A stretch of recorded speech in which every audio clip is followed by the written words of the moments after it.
Hello everyone, welcome to Saroj Mishra's YouTube channel में। YouTube channel पर आप सभी का बहुत बहुत स्वागत है।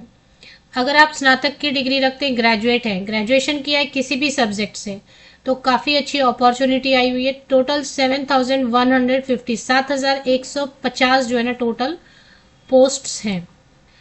इसमें आप आवेदन कर सकते हैं। इसमें कई सारी अच्छी चीज़ें। सबसे पहले तो एक अच्छी चीज़ ये है कि एक ही एग्ज़ाम होगा, सिंगल एग्ज़ाम होगा, ओनली वन एग्ज़ाम। कोई इंटरव्यू नहीं है, कोई दूसरा एग्जाम नहीं है। एग्जाम के लिए मल्टीपल सेंटर्स बनाए गए, आपके अपने स्टेट में भी आपको सेंटर मिल जाएगा। एक और अच्छी चीज है कि आपको अपने ही राज्य में जो है पोस्टिंग मिलेगी। किधर बाहर नहीं जाना है आपको, अपने राज्य में आपको पोस्टिंग मिल जाती है। तो जैसे कि मुझे लग रहा है कि सभी स्टेट या यूनियन टेरिटरीज में है सीट्स। गुजरात में 217, आंध्र प्रदेश में 709, कर्नाटका में 276, छत्तीसगढ़ में 93, मध्य प्रदेश में 285, ओडिशा में 229, यूनियन टेरिटरी लद्दाख में 15, हिमाचल प्रदेश में 180 एंड यूनियन टेरिटरी चंडीगढ़ में 15, पंजाब में 345, जम्मू एंड कश्मीर में 300, हरियाणा में 320। इसी तरीके से सभी स्टेट यूनियन टेरिटरीज में वैकेंसीज हैं सफिशिएंट। पौंडीचेरी में 18, तमिलनाडु में 396, अरुणाचल प्रदेश में 26, नागालैंड में 20, मेघालय में 8, त्रिपुरा में 88, आसाम में 368 सीट्स हैं, आसाम में 54, मिजोरम में 54 है, आसाम में 368, त्रिपुरा में 88, मेघालय में 8। तो मणिपुर में फिर 6 सीट्स हैं, तेलंगाना में 491 और आपको अपने स्टेट में ही मिल जाएगी पोस्टिंग। राजस्थान में 350 सीट्स हैं, वेस्ट बंगाल में 460, अंडमान एंड निकोबार आइलैंड में 42 सीट्स हैं। इसके अलावा सिक्किम में 50, उत्तर प्रदेश में 561, महाराष्ट्र में 504, गोवा में 16, उत्तराखंड में 115, दिल्ली में 105, बिहार में 58, झारखंड में 27, केरला में 400, टोटल 403। टोटल 7,150 जो है ना पोस्ट्स हैं। एसबीआई की तरफ से नोटिफिकेशन रिलीज की गई है। टोटल 16 पेजेस की पीडीएफ है, बट सिंपल है। ये भर्ती जो आई हुई है ग्रेजुएट के लिए, स्नातकों के लिए, किसी भी विषय से। लेकिन ये परमानेंट रिक्रूटमेंट नहीं है, अप्रेंटिसशिप। देखिए, अप्रेंटिसशिप अगर आप कर लेते हैं कहीं से भी, किसी भी अच्छे रिप्यूटेड ऑर्गेनाइजेशन से, तो इसके बेसिस पे भी आपको जॉब मिलती है, या कहीं से परमानेंट रिक्रूटमेंट आती है तो इनको भी अपॉर्चुनिटी मिलती है जिन्होंने अप्रेंटिसशिप किया हुआ है, या फिर रिलैक्सेशन कई तरीके की मिलती है। तो अप्रेंटिसशिप बेकार नहीं जाता है। अभी चेक कर लेते हैं कि इसमें एज क्राइटेरिया क्या बता रहे हैं। Candidate can apply for engagement in only one state. तो एक ही स्टेट के लिए अप्लाई करना है ऑफकोर्स, और आपको वहीं पे पोस्टिंग भी मिल जाएगी।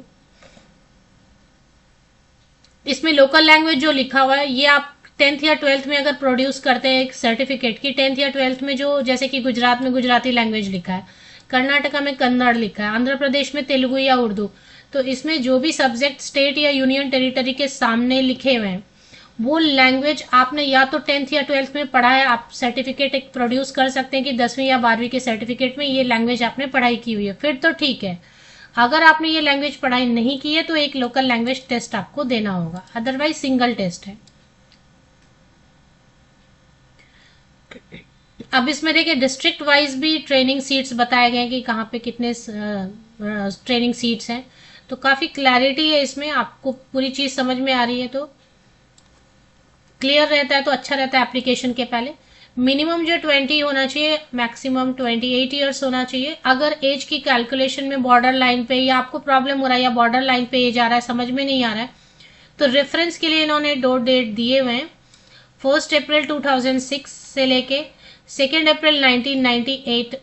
तो 2 अप्रैल 1998 से लेके 1 अप्रैल 2006 के बीच में, या इन दोनों डेट पे आपका डेट ऑफ बर्थ है, तो आप बिल्कुल एलिजिबल हैं। शॉर्ट में अगर बोलूँ तो 20 से 28 साल, 20 to 28 years age limit. Cut off date है 1 अप्रैल 2026। अब इसमें जो है maximum age indicated is for unreserved and EWS candidate. तो ये जो मैक्सिमम 28 ईयर्स लिखा है ये ईडब्ल्यूएस एंड अनरिजर्व्ड या जनरल कैंडिडेट के लिए। अगर आप SC/ST कैंडिडेट हैं तो 22 कितना हो जाएगा पता है आपको कि 5 साल की 5 ईयर्स की रिलैक्सेशन मिलती है, तो 22 33 ईयर्स हो जाएगा SC/ST कैंडिडेट।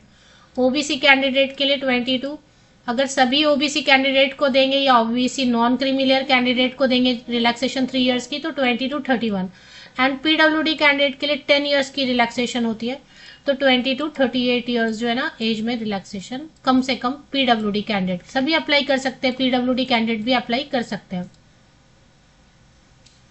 अब इसमें और भी चीजें जो दी हुई है सीक्वेंस में जैसे जैसे आगे बढ़ते हैं।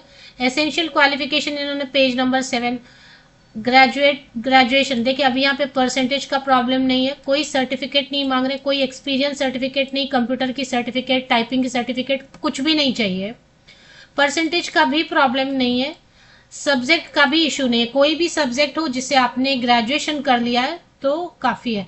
ग्रेजुएशन के लिए जो कट ऑफ डेट है ना 1 अप्रैल 2026, इस डेट तक आपकी ग्रेजुएशन जो है ना कंप्लीट हो चुकी होनी चाहिए, ऐसा कोई प्रूफ होना चाहिए। अप्रेंटिसशिप ट्रेनिंग जो सेलेक्ट होंगे कैंडिडेट फाइनली वो 1 ईयर का ड्यूरेशन रहेगा।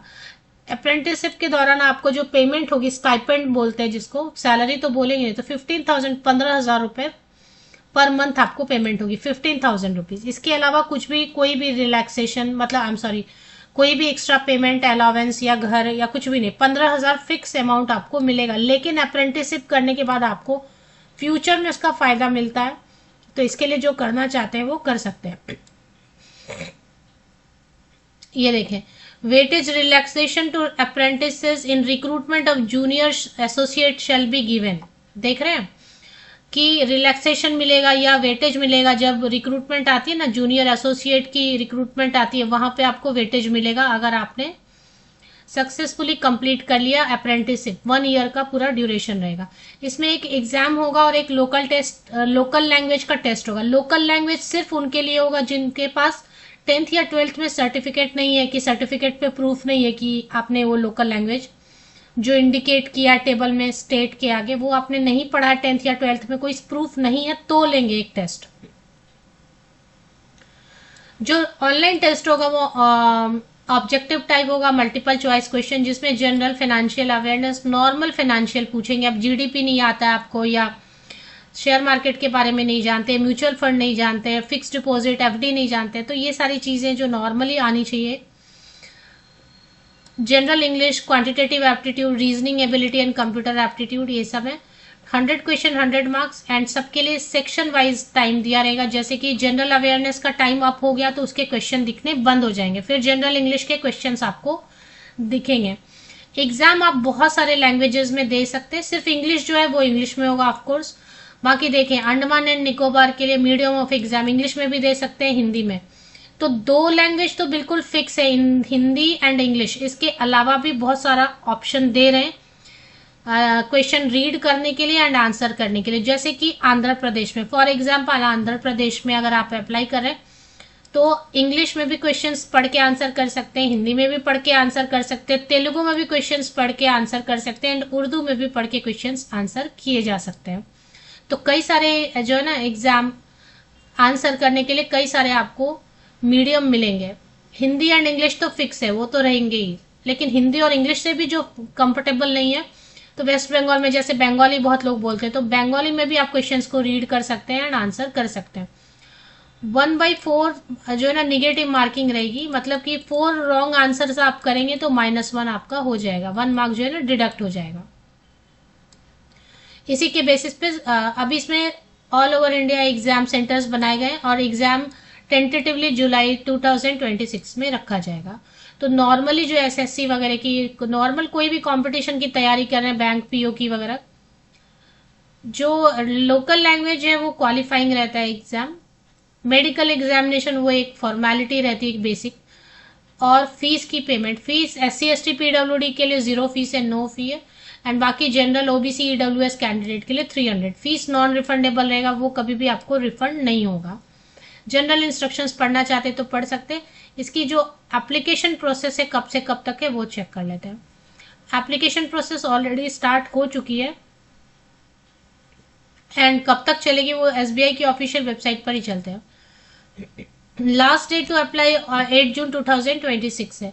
तो देखिए एसबीआई की ऑफिशियल वेबसाइट पे जाने के लिए एसबीआई विकिपीडिया आपको कर लेना है। एसबीआई विकिपीडिया पे जाने से क्या है, लिंक भी ऑथेंटिक मिलता है, थोड़ी इन्फॉर्मेशन अगर आपको। तो विकिपीडिया पे वेबसाइट sbi.bank.in मैंने ओपन कर लिया।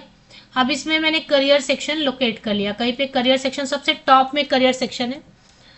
तो कस्टमर केयर के साइड में करियर से right hand side upper corner पे, तो मैंने एक बार करियर पे क्लिक कर दिया। अब करियर में भी कुछ ऑप्शंस आ जाते हैं। करंट ओपनिंग पे क्लिक कर लेते हैं, क्योंकि ये ओपनिंग में आएगा ना, करंट ओपनिंग में। तो ये करंट ओपनिंग पे एक बार क्लिक कर लेते हैं। फिर इसमें क्या ऑप्शंस आएंगे चेक कर लेते हैं।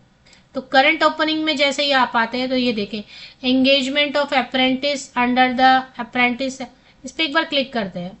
तो जैसे ही आप इस पर क्लिक करेंगे ना तो ऑप्शन आ जाएगा download advertisement and apply online का ऑप्शन आ जाएगा। तो 19th ऑनलाइन एप्लीकेशन 19 मई से शुरू होकर 8 जून तक रहेगी, 8 जून 2026 तक। एंड जुलाई मंथ में टेंटेटिवली एग्जाम रख सकते हैं।